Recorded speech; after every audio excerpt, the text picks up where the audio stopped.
Tell us some of the behind-the-scenes stuff, some of the things that people may be interested in that they don't know about the Shark Tank show. Okay, yeah, so I get this question a lot. What's great to know about Shark Tank is the timeline of how it works. So they film during June for a week. And prior to that, the Shark Tank producers go out and scout all these companies through trade shows, through just, they go into cities and they look at, you know, the latest early stage startups, and then a lot of applications go through the website. So they curate the best of the best, and then they narrow down 40,000 applicants into 200, and they bring those 200 to LA for 1 week, and that's when all the sharks are there, and they film from morning to night, and everything is filmed during that week for the season, and it's non-scripted. So when the doors open, if you watch the show, the sharks have no idea who's walking through the doors, and that each company has their 1 minute pitch, and then it's just non-scripted. What you see on TV is 5 to 8 minutes. In reality, it's an hour to 2 hours. So it's a big deal. And then once you see the handshake deal, it's not final. That's when each shark has their own due diligence team, and they go in and they do an actual due diligence. It takes, on average, 3 months if everything goes well, and the deal is inked, and you know they get the money. We get our equity share, and that's how it works. So the timing of it, let's say they film in June, we close sometime end of August. The season starts end of September, and that's when each shark starts helping the portfolio company in getting ready for the show. Because if you prepare the right way, you can take advantage of the show's exposure, and you can make from $100 to $1 million within the first week of airing, which is a big deal. So you must have the right e-commerce platform. And so in the day, 5 years ago in the day, but websites used to crash. And that was a big deal. So now a lot of our companies use a little bit more robust web platforms. Almost all of them are partners with ShipStation. And so websites don't crash. So we work on what other things we can do to optimize. And now that you have that channel to sell to the customer, it's all about the back end. Can you deliver? So that's where ShipStation is a big deal, and that's why we recommend ShipStation to all our Shark Tank companies, especially if they're fulfilling from their own garage or warehouse, because it really streamlines the process and simplifies your life as an entrepreneur. All right. Mike, what's it been like working for Mark Cuban Companies, or working with Mark Cuban Companies? And where did 3 commas, where the name come from? Well, I'd met Mark I was the business manager for the Rapper Nelly for 14 years. And if you remember apple bottom jeans and everything, we had a little bit of apparel background. And from there, we did Lil Wayne's Truck Fit Boys line. We did Gas Monkey Garage. So we had a little bit of online store experience. And through this process, Mark had reached out and wanted to create his own branded web store, kind of as a placeholder, you know, with some fun Shark Tank sayings, for this reason I'm out. So shop.markcuban.com we created. And at the time, when he'd reached out, I decided, you know, hey, let's private label this. And I spent the weekend coming up with these really, I gotta say, impressive logos, Mark Cuban clothing and everything. I was very proud of myself. So I sent it to Mark, you know, pages of stuff, and he responds with no and just 3 commas. So I discovered at this point, Mark reads really the first 4 lines of most emails, and if you don't get your point across there, you might as well give it up. I am convinced to this day, if he was Moses, there would be 4 commandments, not 10. But so I replied back with 3 question marks, and he just goes, "There's 3 commas in $1 billion." I thought that's kind of creative, so we went through, trademarked it, acquired the 3 commas name, and he was wearing it on one of the Shark Tank episodes. And Mike Judge from Silicon Valley saw it and thought, you know, we're going to write this in the script. So they wrote it in the script, and when my trademark attorney called and said, hey, HBO's filing a ton of trademarks on 3 commas, went out and, of course, contested them because we had it first, and decided to make it a brand at that point. So from there, you know, I got introduced to Abe, and, you know, it had... you know, my experience with Mark had just been directly with him and short emails. And at that time, Abe comes in, and I'm not used to someone actually going through, looking, and actually replying. And when we went through the stage of having to change fulfillment centers and everything, it was a struggle. You go in there as 3 commas, people look at you and go, well, we need your firstborn. We need, all these personal guarantees, 5-year commitments. And, if Mark runs for president or something, the brand could go away. So didn't want to personally guarantee everything. And at that stage, I call 911 Abe. And, of course, within 48 hours, no personal guarantees, everything, negotiated a deal. And then right after I signed that contract, he calls me the next day and says, you didn't sign that contract, did you? And he goes, well, Mark just invested in this other fulfillment center. So we finally went through the final movement to Celery, and which is a ShipStation partner, and kind of where we're at today. Cool. Yeah, quick little note on what Mike was saying. If you're ever going to send Mark an email, get your point across in the first sentence. Because we sent him, that's how we first got in touch with Mark, is we sent an email to say, hey, we're a fulfillment company in Dallas. You have the Shark Tank companies. We'd like to do some fulfillment for your Shark Tank companies. And he replied back and said, yeah, right now you guys are too small for me to invest in, but I'd like you to try one of my Shark Tank companies. And I was like, I literally asked that, a specific question. But it was probably 3 sentences in, so he didn't get to it. So anyways, Melissa, tell us. But he did invest in you. He did, yeah. So shows him. Right.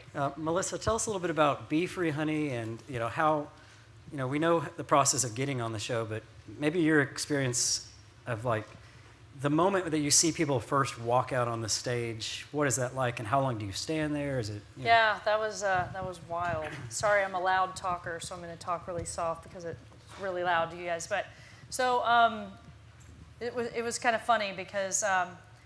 My business partner, when we were coming down that aisle is so famous now, right? To come through the doors, and then you're exposed to these, billionaire investors, which of course is intimidating. Well, my business partner was wearing tennis shoes that day, and I was wearing a pair of beautiful heels, and I got nervous, and she took off like a bolt down that aisle.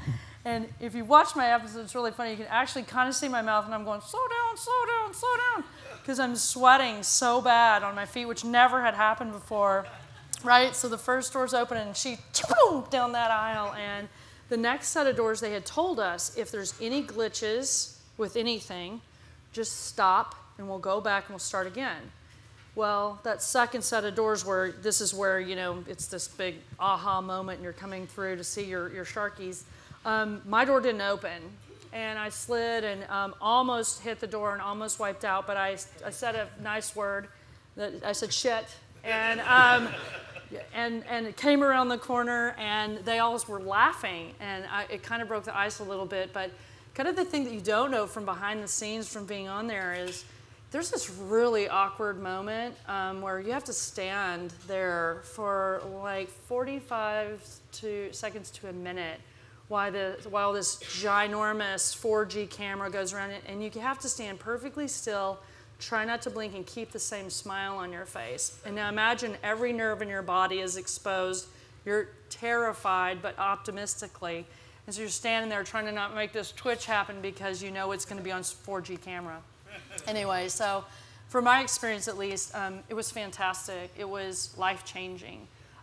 It was not terrifying. After we finished the pitch, the first minute of really the introduction to the company, they're kind of at a disadvantage, these investors, because they don't know who you are, but you know everything about them. And for us, of course, we were targeting Mark Cuban as our investor because he not only helps us from the financial perspective, but he gives us great tools and great assets and people that really have helped us build our company and our brand and our mission, which is even more important. And very serendipitously for us, Robert Herjavec was filming Dancing with the Stars, and so we had Chris Sacca on our panel, who is, of course, a world-renowned investor as well, but also happened to be a vegan. And so he got instantaneously, when we turned around the apples and said, we make honey from apples, no bees or hives required. He said, is that vegan honey? And we said, it is. And he went, I'm in. And within moments, he had made an offer. But then what you don't see also, like we were talking about, is they argue. These sharks like get into it, and it's amazing to watch. And they're great questions. They're shooting them at you. But you know from being told from your producers, like, wait until the dust settles, let them get their sound bites in or whatever, and then answer the question that's the most impactful to getting you to that next phase within the show. So it was really cool. But I mean, I'm just going to keep going here because this is so cool. If it wouldn't have been for Abe and Mark Cuban, we probably would not have ever been introduced to ShipStation or to Celery. And they literally changed our business trajectory. Not only did, you know, being on Shark Tank help us, but if we wouldn't have had the support and the partnerships that we have with those two organizations, we would not be where we are today, nor where we were going, which is amazing what's happening with the company right now. But literally, without you and you, Abe, I don't know where we would be. And Mark, of course, if he was here. And yes, you do have to get him what he needs within 1 to 2 sentences. But he's just you guys are all awesome. So I can't thank you enough for that, for helping change our lives. Awesome. Thank you. Yeah. One more quick question, then we'll let the audience ask some questions. So you spent time preparing to go out on Shark Tank and pitch to these guys. Had you ever pitched to VC before? Melissa. Yeah. That's one of the best questions I've ever been asked, actually. And that was our first time to ever pitch for VC, for any pitch. It was our first time ever. Wow. Yeah, so it was, it was a good day. Yeah, absolutely. And because it's an hour to 2 hours that you're getting just that exposure, which is very tense in front of those sharks, tell them something that nobody really knows. What happens after you're done with your pitch? What does the show provide you with? There's like a session, someone you have to meet. Are you talking about when they whisk us off? Like the psychologist. Oh, that's right. Oh, yeah. Yeah, so after you've been through this mind-bending experience, which is so, for us, it was extraordinarily positive. You can't tell anyone, right? Whether it was good or bad, whether you got a deal or you didn't, whether you got 3 sharks, 5 sharks, 1 shark, no shark, you can't say a word to anyone for 6 months. But it's also because what you talked about, you're there for a week and you're sequestered. I mean, you don't get to talk to your family. All I could tell my family was, I was in Los Angeles. That's it. And my mom was like, why are you in Sony Picture Studio? Because I had forgotten I had her on Live 360.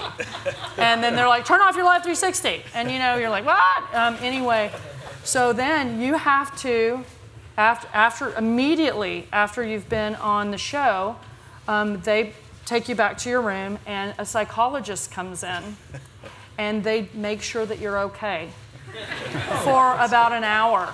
And we're like, I'm literally like, you know, I can't control myself. You know, I'm just so excited. But she was like, I think that you're going to do okay through this process. And I was just like, I kind of got it though, because there were some other people who I saw come down the hallway after going through this adventure, and I don't know if it went so good.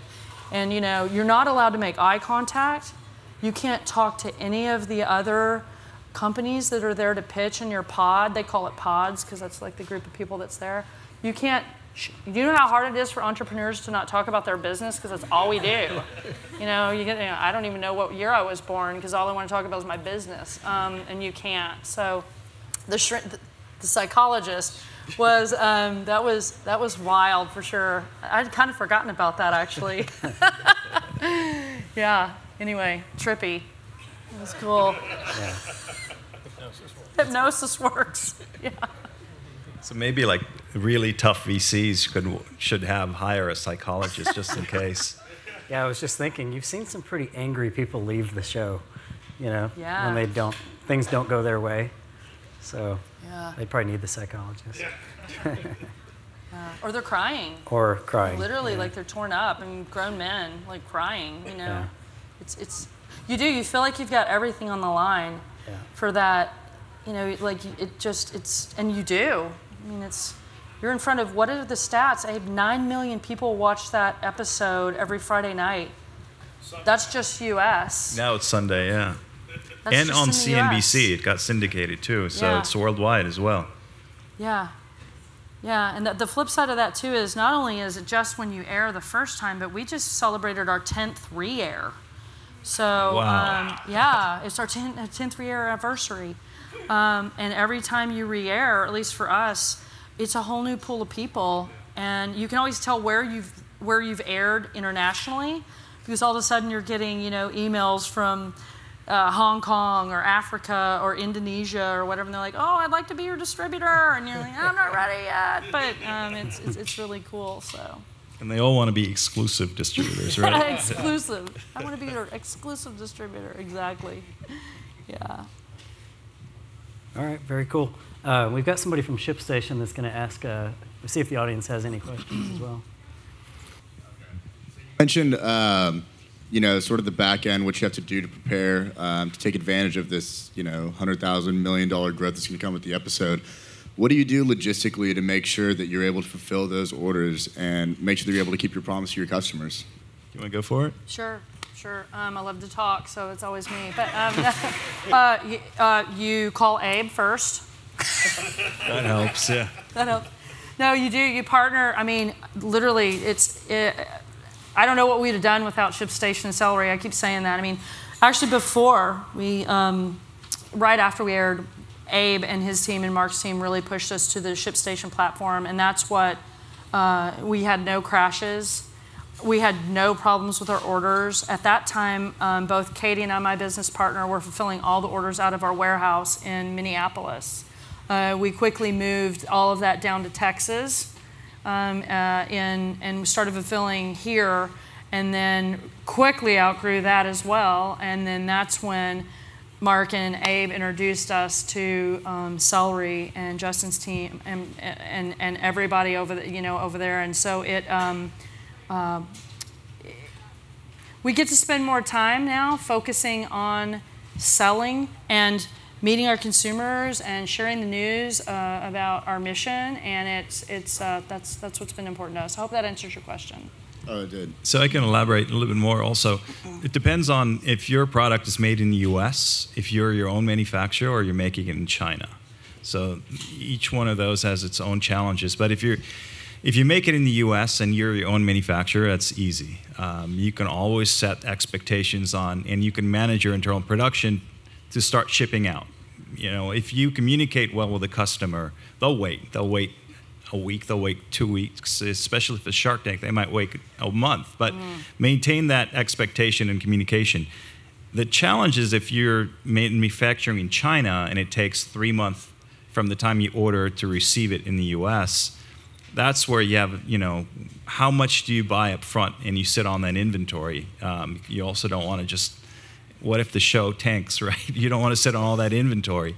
So that's the challenge that you have if you manufacture in China versus the US. So, but back to the process, I remember one of the first companies that, I was talking to where we saw the need for something different was Nuts and More. Do you remember Nuts and More? They do the high protein peanut butter. So they were the first ones. They went through the show without ShipStation. And they called me and said, we can't keep up. I said, well, walk me through the process. And they said, okay, we have orders on our website, and then we look at every order, and then we put everything on an Excel sheet, and then we take the information, we post it into USPS website, and then we take that tracking number, put it back on the Excel sheet, and then we have someone else who takes that tracking info and puts it into, they were on Shopify at the time, I think, yeah. And then that's how they communicate back the tracking info to the customer. So they had like 4 steps from the time the order comes through to going through the process, to connecting to the carrier, taking the tracking info, and it was just a long, exhausting process. So we thought there must be something out there that could help them with this. And that's where we looked around, and there were several companies, and ShipStation stood out as, and this was like 4 years ago. ShipStation stood out as the best solution at the time, and it changed their life. And that's why we said, okay, if it's working for Nuts and More, this is what we're going to start pushing to all our Shark Tank companies because it's a game changer. You mentioned a 3-month vetting process to make sure that all the T's are crossed and the I's are dotted. What does that look like in terms of what you're looking for in a company to make sure that they really bring the value that y'all invested in? I think in most cases it's whatever they mentioned on the show. If it was their capabilities, their sales numbers, their IP, any commitments from customers. If as long as everything checks out, then it should be no problem. And if there's, it's usually a checklist of things. But most importantly is what Mark cares about is everything they mentioned and they sold them on the show is actually real, and they haven't just they weren't bullshitting him on the show. Because in most cases, as long as they're respectable, they follow the process. They're professional. Everything should go through. Perfect. Thank you. Okay, tell us about Mr. Wonderful offline. And also, did you specifically target Mark Cuban going into it, Melissa? Oh, me? Yes. Okay, so first question, Mr. Wonderful. This is just my opinion. I think it's his TV persona, more or less. He wasn't super cruel to us.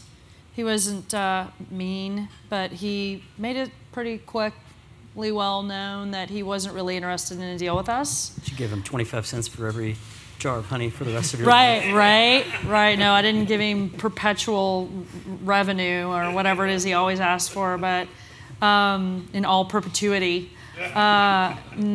No, we targeted Mark. We targeted Barbara.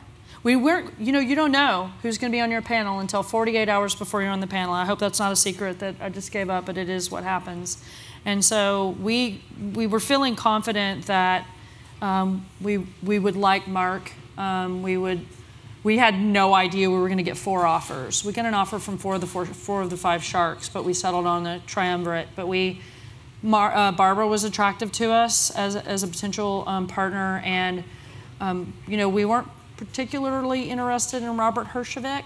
And so when Chris Sacca was announced to us that he was going to be on our panel, and we learned that he was from Google and one of the initial investors in Twitter and Uber and Instagram and one of the most connected humans on earth, as well as a vegan and attached to Veggie Grill and all that, we were like, oh my God, maybe this guy. And this, so good question. And yeah, that's who we specifically targeted. And then when we got those 3, it was life-altering, for sure. Yeah. What tips would you guys give any entrepreneurs that have to present into a group of investors? Know your numbers inside and out. Be passionate, be energetic. It's kind of like being a mascot for your company, wearing a big fuzzy outfit. And if you aren't full of energy, your energy doesn't come through that big fuzzy outfit. You've got to have a lot of energy. You have to have a lot of respect, like Abe mentioned, and intelligence. But they also have to see that you've got drive and you've got the, I'm telling you, and everybody that's an entrepreneur in the room, energy's key because it's 24/7, 365 for 5 years, 10 years, 15 years, whatever it takes. So it takes a lot. So yeah, definitely. I would agree with every single one of those points, and I think one of the other things is if you come in with an out plan, an exit strategy, I don't think they look at it as a passion, and I think that actually comes across as a negative. Mm-hmm. Absolutely. Yeah, I agree. You have to be prepared. Know your business, know your numbers, but also remember that the investor is investing in you as much as they're investing in the business, because in terms of the value that they're investing in, it's the founders who are running the company that are going to make the difference.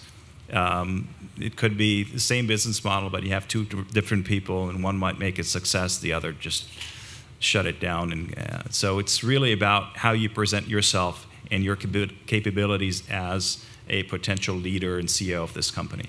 I guess tell me about your experience in deciding that you wanted to be you were going to go that route. You said you had never reached out for funding, didn't talk to any VCs, didn't talk to anybody, but you had basically said, I'm going to go on Shark Tank. So tell me kind of like up to that point of when you committed to going that route. Great question. I've never been asked that question, so I always like the first question from somebody. This is kind of a funny story. So Shark Tank found us, me and my business partner, at a big natural foods event that happens in Anaheim, California, that's happening right now, actually just ended this past weekend, called Natural Products Exposition. It's the world's largest organic natural products expo. And they found us, they called us, this is in 2014. And we sent in our resume, this massive pack of information that you both have to fill out, and you basically are saying, all the stuff you're going to say from a legal standpoint. And then they called us back and said, okay, we need you to submit a video. And so we submitted it. Never heard a word. That was it. Never heard back. Nothing. 8 months ticks by, 10 months. 12 months later, we're back at the show. Up walks another group of ABC folks. They tell us who they are. They're like, we'd like to see if we can get you on Shark Tank. Can you fill out this packet? And I'm like, can we just send you the same one we sent you last year? Because we just did this like a year ago. And they're like, no, it's all new. And so we filled it out. And you need to submit a video. So this time I said, okay, let's spend a little bit more money on this video and see what we can get going, right? Because we really weren't, we were bootstrapping this company. And I thought, we're never going to get on Shark Tank, but let's try. It never hurts. And so we did a pretty good video. We got a call back 2 times in about a month and a half, and then we never heard again. And I literally was like, oh man, that's really cruddy, I'm done, that kind of thing. Like, let's just do this ourselves, just keep working, 24/7. And at the time, we weren't even looking for funding. We were still pretty small, and we were growing, we were cash flow positive, and it was all good. And then I was at Fancy Food Show in New York in January in 2016. And the phone rings, and it's my business partner, Katie, who I adore. We're like sisters from another mister. And she's like, Melissa, guess who called? And I said, who? And she was like, Shark Tank. And I hung the phone up on her.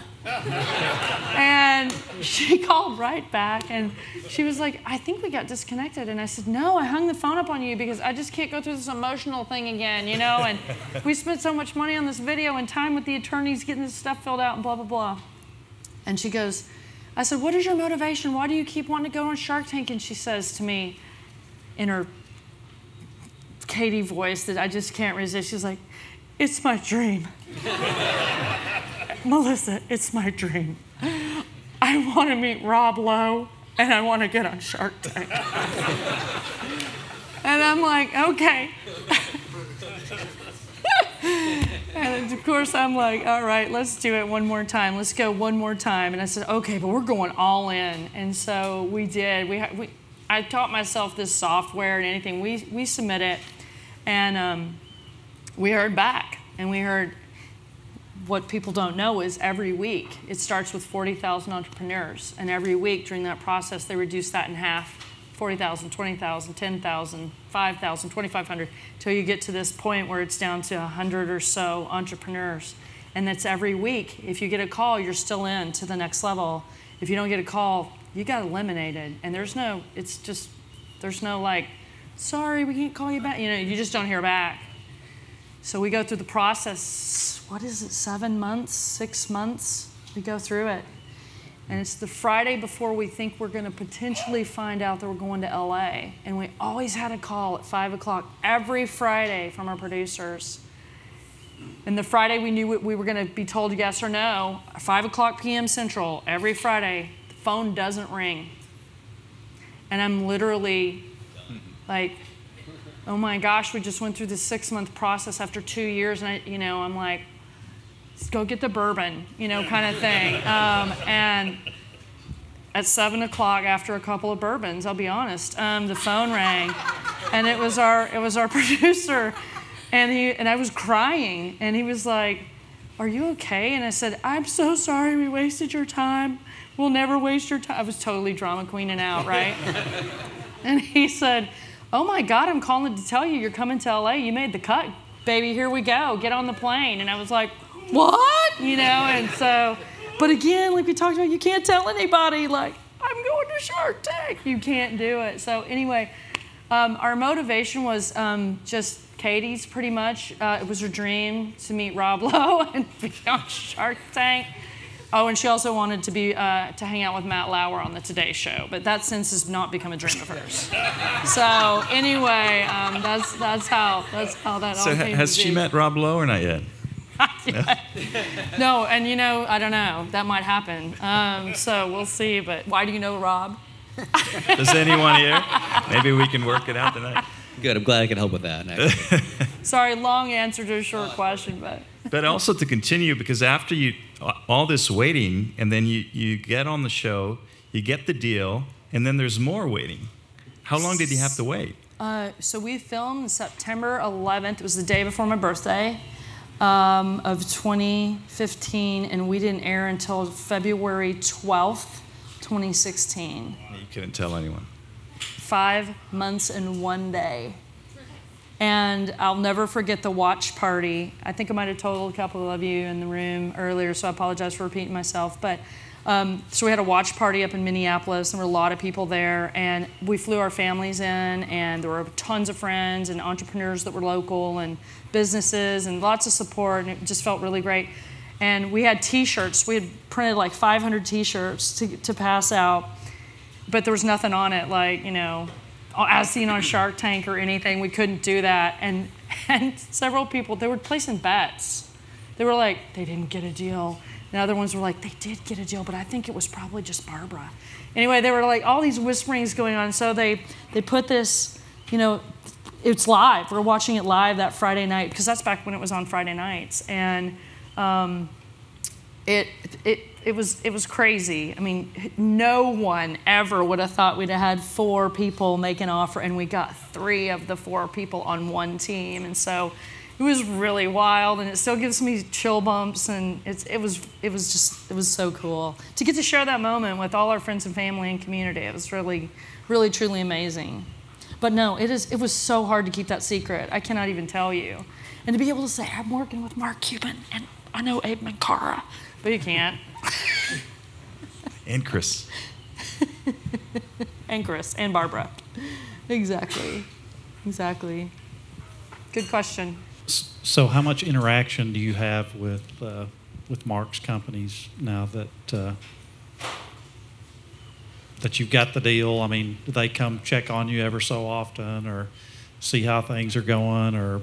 Yeah, me personally, fortunately I didn't go through the Shark Tank experience, because I would have been the one probably crying. But no, from the get-go, his team is actively involved, always questioning, always looking at numbers. So they've been a tremendous help. And quite honestly, as an entrepreneur, you can get sidetracked and walk away from the numbers. And it's very important to stay on top of those. So they've been phenomenal at keeping us on our toes. And anytime there's a need, most likely it's a need across all the companies, and they'll look at companies they can partner with, cut deals with. With Amazon, never went down that route before, and they really helped get us in there through their Amazon exclusives program, and got us to the right people, what would have normally probably taken us 6 months to get to. So they've been phenomenal, hands-on.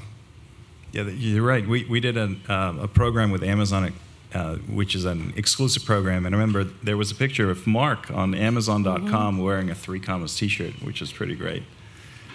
And I think to just elaborate, we have a whole team that supports the companies. So it's not just me. So there's Ryan Klein here also on our team, and there's John Simon, and we have some people in Dallas. So Mark has provided a lot of resources to support his portfolio companies. So that's why he's definitely one of the best sharks to invest in you if you're on Shark Tank, and outside of Shark Tank as well.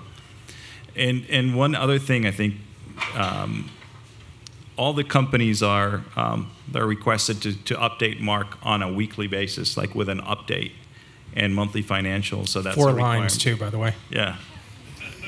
But that's and Mark responds to all of those, which is amazing. I mean, you can email him at 3 a.m. and get a response at 3:01 with just very great advice, strategic and tactical. I don't know how he does it. It's amazing. Yeah. I mean, when you email all the sharks, Mark's usually the first one to respond, right? No doubt, yeah. And he usually offers. I mean, they all offer great advice, but he offers mind-bending advice sometimes too. You're like, and sometimes we agree and sometimes we don't. And if you don't, I always try to offer an explanation of why. Maybe I'm not going the direction that he wants me to go. But hindsight, he was usually right. So I've just given up on that now. But from a timeline, I don't speak with Mark directly very often. Mark is more of an email text guy. It's because time. I mean, but like Abe mentioned, and to kind of swing off that, when you're watching Shark Tank and you hear Mark say, "I can offer you all of the back of the house assets," that's the team that MCC provides for us as well. The connections that I would never have known about an event like this if it wouldn't have been for Mark and ShipStation and Celery. So there's a lot of connectivity. It's really cool. Really cool. Yeah. And I'll tell you another funny thing that I've learned from this experience. And this was something that you told me in the beginning, Abe, and it works for us, is, you're calling, let's just fill in the gap here, a really big retailer across the country that has 4,000 stores, and you can't seem to get a phone call back. But you call and you say, "Hey, this is Melissa. I'm with Mark Cuban Company. Can you guys give me a phone call back? And here's my phone number. I want to talk about Bee Free Honey." Again, from Mark Cuban Company. And within, 45 seconds to a minute, either the president or the CEO of that extraordinarily large retailer or e-commerce or whatever, fill in the blank, is on the phone with you. And so, I wouldn't advise anybody to use that as a game player because they bust you on it, but we do have that in our back pocket. And so when we run up against, people just won't return a phone call because they're like, "Bee Free Honey," or whatever. You say a Mark Cuban Company or a Barbara Corcoran Company or a lowercase Chris Sacca Company, depending on the sectors that we're going after, you get a phone call back, and it literally promotes. I mean, I think that being on Shark Tank and working with the teams that we're working with now have put us ahead of 20 to 25 years ahead of where we would be if we would not have been on that show 2 years ago. Literally, it catapulted us. So it's just amazing. My story started with my business partner actually not reading a recipe on how to make apple jelly, which takes 2 ingredients. So, Katie, if you see this, I hope you're laughing when I say that because it's true. So Katie, actually this is kind of cool. I'll make it short so you guys can get rolling. But so Katie had a baby. This is in 1999, and he was born special needs. He was only born at 2 pounds and 3 ounces, so he was barely viable as a human. It took a year for him to get out of the hospital, and of course, being a dedicated mother, she spent every moment she could at the hospital with him. And when she brought him home, her husband, who she had barely seen basically for the last year, said, "I want one thing from you." And she's like, "Oh no, what's that?" And he said, "I want my mom's homemade apple jelly recipe. I want some homemade apple jelly." So we went and picked the apples and came home. And the day that she was going to make the apple jelly, her home health nurse that was there to help her get through this process of bringing home this very ill child, who's doing great, by the way, now. He's 19 years old. He's good. It's all good. It's all good. Yeah, don't want everybody to start crying when it's not necessary because he's great. He's doing great. He's autistic, but he's a fantastic young man. She wasn't paying attention to the directions and basically ended up not making apple jelly. And so she didn't want to make her husband mad, so she canned it and put it underneath the sink so he wouldn't see it because he had picked all those apples. And he didn't smell anything, so it was all good. The next day she went back and she dipped her finger in it, and she was like, "This is an apple jelly, this is more like honey," and she threw it away. 10 years later, flash forward, she is a pastry chef at Whole Foods Market in Minneapolis, working at the corporate bakehouse. And the vice president of procurement said, "The honeybees are dying. We've got to find an alternative solution to honey, preferably plant-based. This whole plant-based thing is already starting. This is about 6 years ago. We need to find a solution." They were all like, "There is no solution." They called General Mills. They were calling everybody they could think of as, what's the solution to a plant-based honey or a renewable and sustainable replacement for honey? She sits up in the middle of the night. She says she can remember it as vivid as the day is long. She sat up and she punched her husband and said, "Oh my God, I've created it. But I don't remember what I did." So she went back to the kitchen. It took her 6 months to replicate what we commonly refer to internally as the mistake. And she figured it out, and that is 2013. It's January. She starts to sell it at her local co-ops for way below what it cost her to make it, because she thought that she needed to lose money to be a good entrepreneur, which is hilarious. And then I met her at a food trade show. I was actually selling organic apple juice. And we were launching a new USA organic apple juice, and Bee Free Honey is made from organic apple juice. And we ended up becoming business partners 2 months later after the show I mentioned earlier, Natural Products Expo, because I've been through brand building for the past 25 years from some really large natural food brands that I'm sure all of you have heard of. But anyway, and so we just celebrated our 5-year anniversary together in the business, and it's phenomenal. So that's kind of, it all started from a mistake. Yep. Best mistake ever. When you were anticipating your sales to jump from before Shark Tank times to after, what changes did you make to your brand or your company policies and procedures to make sure that you were ready for that increase in sales? Great question. Number one, after the initial panic was over, and we were like we talked about here, we were connected with Mark Cuban, Barbara Corcoran, and Chris Sacca, and Mark provided, along with Abe and his whole team, helped us get prepared. We had a website that I had done myself. And I am not a website designer, and we weren't even taking orders.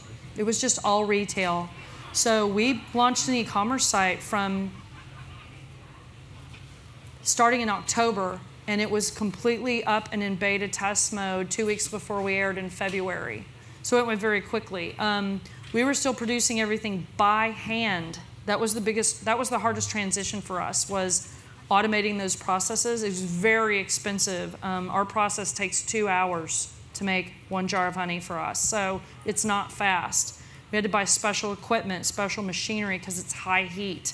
And it's certain types of plastic you can't package in, which is why we had to move to glass. And so for us, the first year was all about fulfillment, quick order turnaround, accuracy of orders, and customer service. So making sure, like Gabe mentioned earlier, we didn't get some of those orders out after Shark Tank for 2 months, 2.5 months, but we did keep the consumers informed.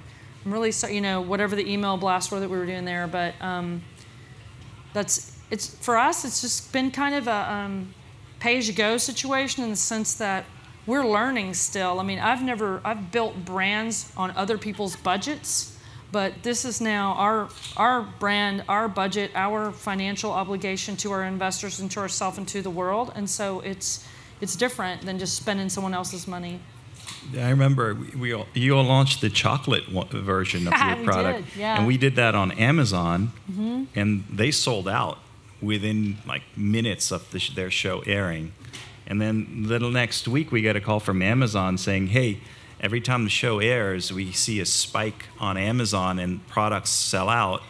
Can you give us heads up and we can work together?" And so now we just make sure that the companies have the right Amazon presence prior to the show. And we work with Amazon, make sure that they're aware of it too, because they help also bring more exposure to the listings, which is great. Well, and Jason, that you have inventory for the orders to be fulfilled too through website, absolutely. Yeah, we've learned that lesson. Good point, Abe. When we know, we've got to give everybody the heads up. So.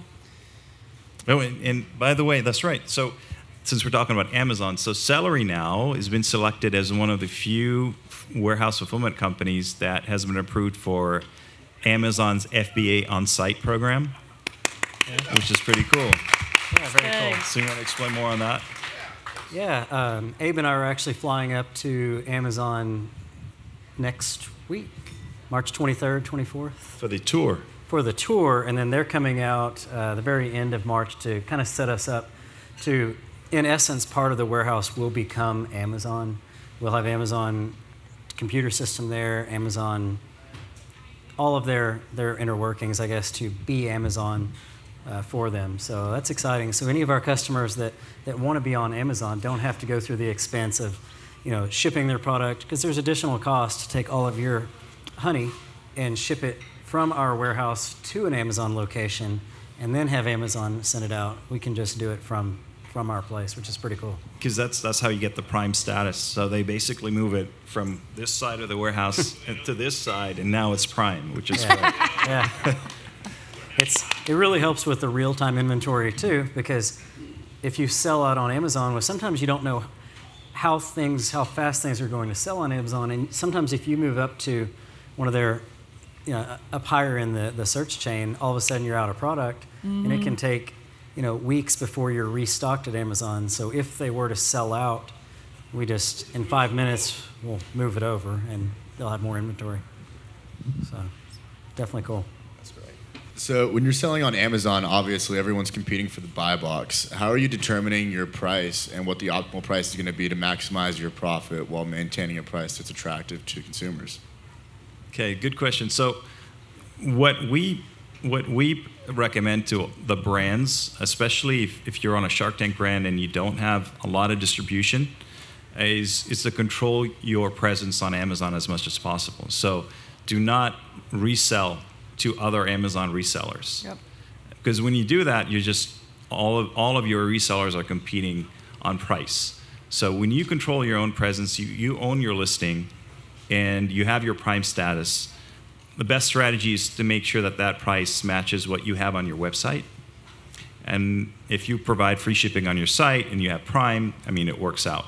But that's the goal, is 10 years ago, if you have 20 resellers on Amazon, you're like, wow, this product is great. But now it's a reverse. Now if you have no resellers and you're the brand, and you're selling your product directly to the customer, that's the value, because it's just consistent pricing. The consumer knows that they're buying it directly from the brand and not from a reseller. Yeah, and on that note, also as a fulfillment company, we see a lot of companies going through great lengths to not have their product on Amazon by third-party sellers. For example, we send this one product out that for every distributor order, because they're really the only ones large enough to have the volume to sell on Amazon.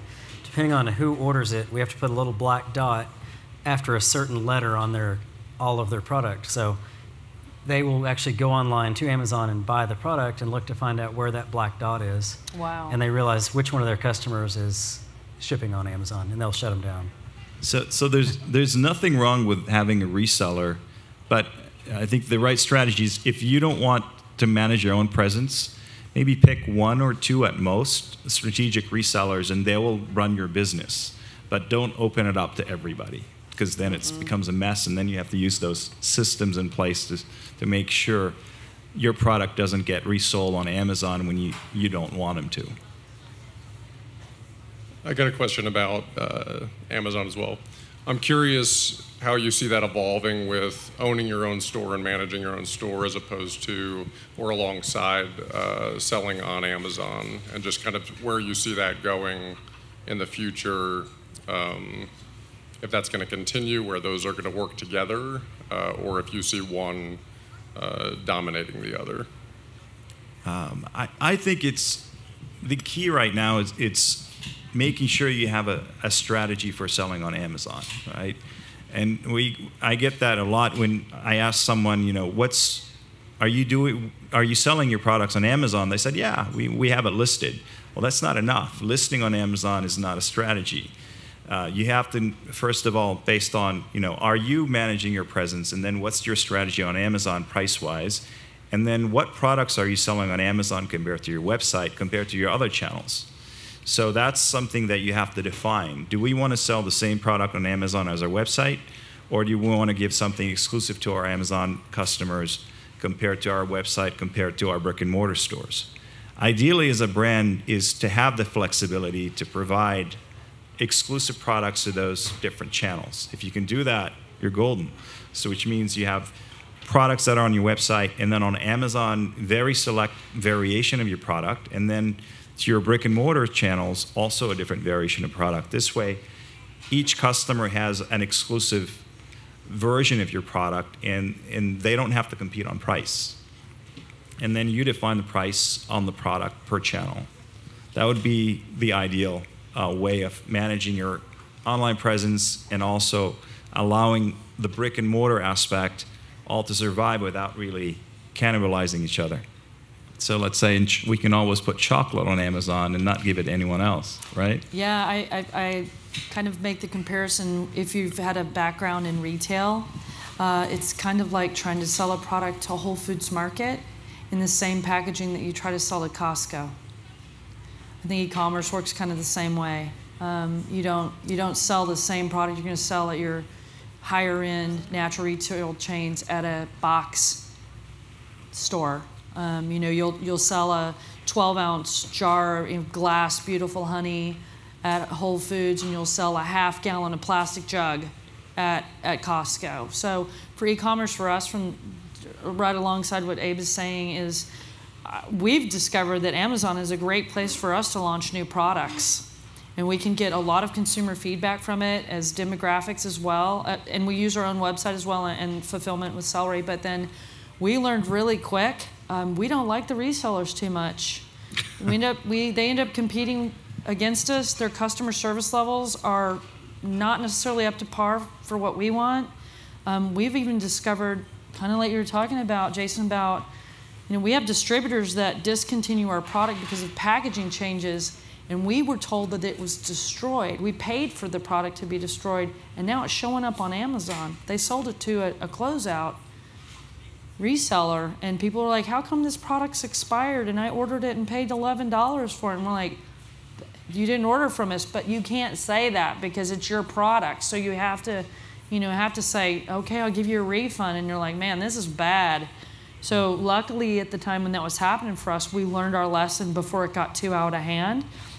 And now same thing.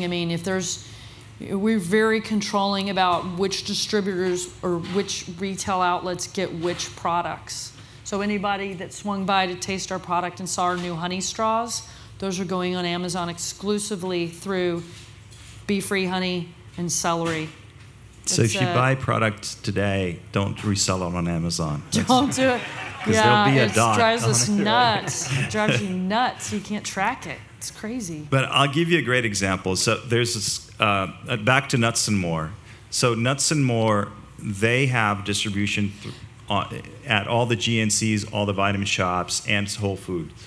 And their challenge is their Amazon presence is really messed up. They didn't really have control, and if you just search them on Amazon, they have maybe 20 resellers, so it's all over the place. They wanted to have an Amazon strategy, and they didn't know it would take forever to clean their existing presence. When you have 20 resellers and you have 10 SKUs, it's messy. You can't just go and buy everything off of Amazon and then clean up your space. So what they did is they had a great idea, decided to launch a new flavor only on Amazon as their strategy, back to strat. That was their strategy for Amazon and how to just maximize that channel. And that flavor, but they were conflicted because they knew that the moment they had a new flavor, the GNCs and the vitamin shop are going to want it because they're just always waiting for something new. So it was a tough decision for them to say, okay, can we say no, the GNC and vitamin shop? Look, yes, you can. So what happened is they launched it on Amazon, and then immediately after it launched, all the social media starts buzzing with this new flavor because it was exclusive on that and on their website. And then GNC, Vitamin Shop, and all the other big retailers started to ask for it and said, hey, we're ready to place an order. When can we have it? And said, sorry, it's exclusive on Amazon for 3 months. And what happened is, while they had this exclusivity, they started building so much sales on the Amazon. Their ranking shot up. Their reviews were amazing.